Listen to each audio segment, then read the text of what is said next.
Olá, este é o videocast do TCE de São Paulo. Aqui você fica sabendo um pouco mais sobre o Tribunal de Contas do Estado de São Paulo, que é o órgão responsável por fiscalizar os gastos do poder público estadual e também dos municípios que integram o Estado de São Paulo. Hoje aqui comigo está o presidente do TCE de São Paulo, Dimas Ramalho. Tudo bem, doutor Dimas? Tudo bem, muito bom estar aqui para poder falar um pouco sobre o que faz o Tribunal de Contas e qual é o papel que ele tem na sociedade. Bom, vamos começar então a nossa conversa explicando para o público o que é o Tribunal de Contas do Estado de São Paulo. É importante explicitar o que faz o tribunal. O tribunal é um órgão de controle externo e que fiscaliza todo o dinheiro público no Estado de São Paulo. Ou seja, qualquer entidade, qualquer instituição, qualquer poder legislativo, judiciário, executivo, qualquer fundação, qualquer OS que recebe dinheiro público tem que prestar contas ao Tribunal de Contas do Estado de São Paulo. Então ele é um órgão fiscalizador de controle e que vê se o gasto público está sendo bem feito. E qual é a importância, por exemplo, para o dia a dia de qualquer cidadão, né? Como seria, né, se não houvesse o Tribunal de Contas do Estado de São Paulo? O tribunal serve como um freio para que o dinheiro público não seja mal gasto. É claro que não inibe totalmente, mas se você tiver um controle, se você verificar o dinheiro público quando é aplicado, o que é feito nos municípios, no Estado, nas obras, na saúde, educação, meio ambiente, infraestrutura, pelo gestor público, se o Tribunal de Contas não existisse, não haveria ninguém que controlaria esse tipo de gasto. Ou seja, o agente público poderia gastar como quisesse, porque o tribunal não vê só a questão material, não vê só a questão formal, vê o fundamento, aquele gasto foi bem feito, aquele dinheiro para a saúde foi bem aplicado, diminuiu o tamanho da fila para a saúde, o gasto na educação foi bem feito, as escolas estão boas, as escolas estão aptas a receber os estudantes, as condições sanitárias da escola, merenda escolar, transporte, estão bons. Então, tudo isso faz parte de um acompanhamento que o tribunal faz. Então, acho que é uma defesa da cidadania e daquele que paga o imposto. Quem paga tributo tem que ter serviço público de qualidade. O tribunal é uma ferramenta à disposição para que isso seja realidade. E ele fiscaliza todo o Estado, todos os municípios? Como é essa fiscalização? Todos os municípios do Estado de São Paulo, todas as instituições, menos o município de São Paulo, que tem tribunal próprio.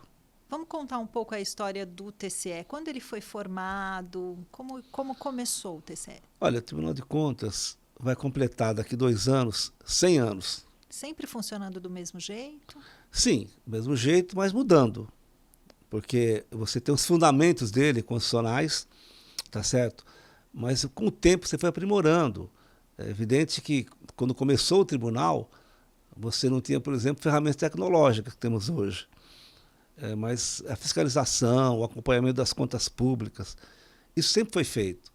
É claro que, de um tempo para cá, nós melhoramos no acompanhamento. Nós acompanhamos o gasto concomitante, nós não esperamos que termine aquela obra para verificar se ela está sendo feita ou não. Ou seja, cada dia mais nós estamos sendo contemporâneos do gasto público. Porque eu sempre brinquei, quando eu fui para o tribunal, eu falei, olha, eu não sou médico legista, para verificar depois de tudo terminado, verificar a causa da morte, os motivos que levou aquele óbito. Eu não. Eu quero ser um médico que vai dar uma receita como melhorar a qualidade de vida das pessoas. E o tribunal faz. Ou seja, nós acompanhamos o gasto público, alertamos os gestores, evitamos que ele erre. Agora, quando ele erra, também ele é punido na forma da lei. Como que é essa punição? Bem, a punição dá de várias maneiras. Primeiro, a grande punição, no meu ponto de vista, é a publicidade. Se você alerta o munícipe, se você alerta o contribuinte de que aquele gestor gastou mal o dinheiro público, eu acho que é uma grande punição. A pessoa te olha diferente, acompanha o seu gasto, a sua vida. No segundo momento, nós rejeitamos as contas do contrato ou do município ou da Câmara. Se você rejeita uma prestação de contas, isso pode levar a uma ação de improbidade pelo Ministério Público, pode levar amanhã a pessoa se torna inelegível pelo TRE, porque todo fim de ano nós mandamos uma lista ao Tribunal Regional Eleitoral daquelas pessoas que tiveram contas rejeitadas, com punição, com multa, e também, após a ação de improbidade, o gestor pode devolver o dinheiro público. E, no limite, responderá também por atos criminais, se for o caso de uma ilicitude penal. Eu sempre digo para o gestor que ele é transitório. E aí é uma questão que é impressionante, as pessoas não acreditam que vão ficar para sempre. A pessoa assume um cargo público, seja pequeno, ele acha que vai ficar para sempre. Não, agora eu vou assumir. Cresce o tamanho da placa, cresce o poder, cresce muitas vezes o autoritarismo.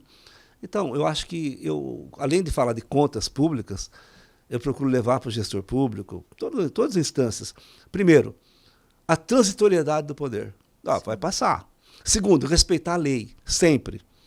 Terceiro, na dúvida, olha o que fala a Constituição Federal. E, sobretudo, respeitar quem é seu subalterno. Tá certo? Não seja um pequeno ditador. Nós estamos vivendo um momento muito de assédio moral, sexual. Nós combatemos muito isso no tribunal também, explicando, com cartilhas. Eu defendo muito... Conta um pouco melhor sobre essas cartilhas. Nós temos uma cartilha que foi feita até em convênio com a Turma da Mônica, Maurício de Souza, e nós distribuímos no ano passado, tempos atrás, 250 mil cartilhas. E vamos agora, esse ano, a partir de setembro, começar a nova distribuição nas escolas públicas do Estado de São Paulo. Pretendemos distribuir 300 mil cartilhas, mas não distribuir e jogar, explicar o que significa pagar tributo, como é que o aluno tem direito a uma merenda de qualidade, como é que o aluno pode falar para o seu pai, para ele reclamar se o ônibus não chegar no horário certo. Então, já ensinar a cidadania na claro, sala de aula. Porque você tem que educar as pessoas para aprender matemática, português, mas para aprender também a se defender. Quer dizer, não adianta nada você ser bom em matemática, português, se você não sabe os seus direitos. Então, nós estamos ensinando a população a exercer os seus direitos. E aí é importante essa cartilha, que a pessoa leva para casa, é colorida, é bonita. Eu vou a muitas escolas entregar essa cartilha. Sim. E é surpreendente a relação de conscientização que as pessoas têm. E depois nós recebemos mensagens, cartas explicando que a criança falou para o pai, a merenda não estava boa, a merenda estava boa, a minha escola não tinha papel higiênico, não tinha sabonete para lavar a mão, reclama com alguém, o senhor paga imposto. Então isso para nós é fundamental. Como é que é ser presidente do TCE? Quais são as suas principais responsabilidades para o público entender?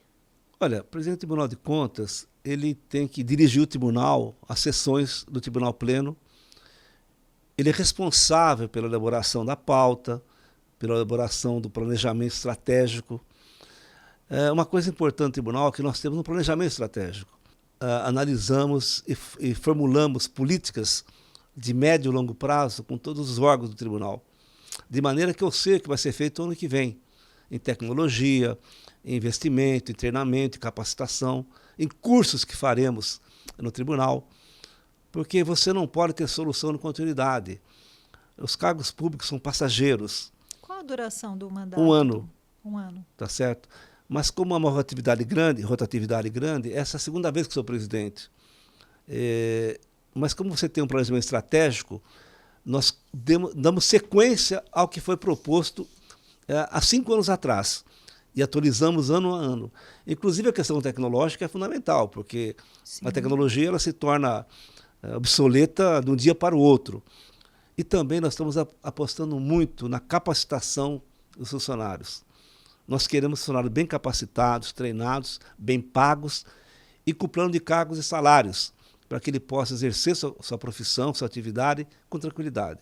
Bom, o senhor está como conselheiro do Tribunal de Contas aí há 10 anos, como presidente. Eu queria que o senhor contasse aqui casos inusitados aí da sua trajetória. Bom, casos inusitados acontecem todo dia, todo instante. Havia uma entidade em São Paulo que recebia muito dinheiro público, mas muito, sei lá, 400 milhões. E nós fomos verificar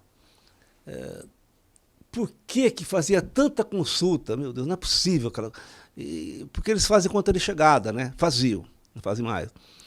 Você apresenta quanto gastou, os procedimentos, e manda, tá tudo certo. Só que nós começamos a tirar os números, né? Pega o computador, quantas consultas, quanto tempo demorou cada consulta, será que dá para fazer esse tipo de consulta?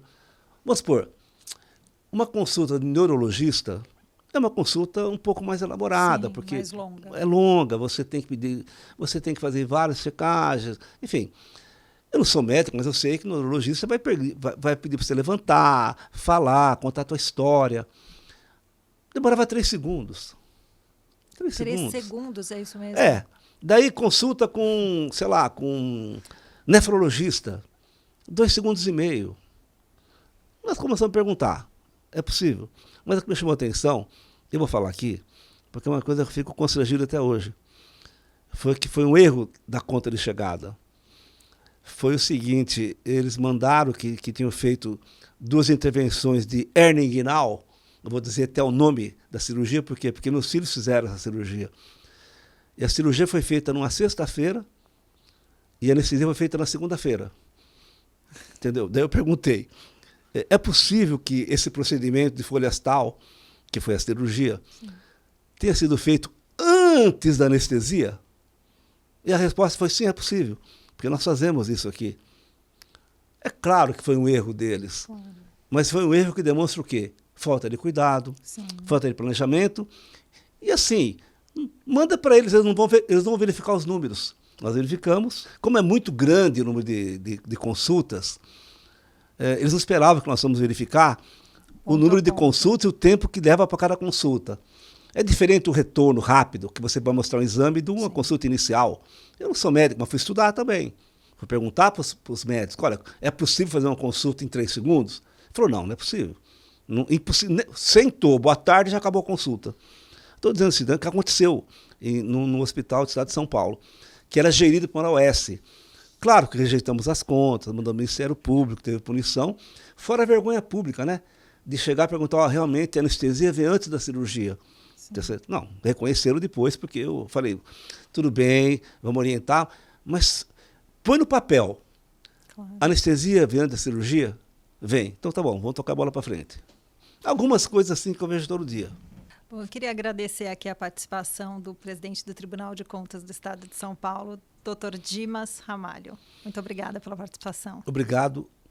É bom participar, mostrar o que faz o tribunal.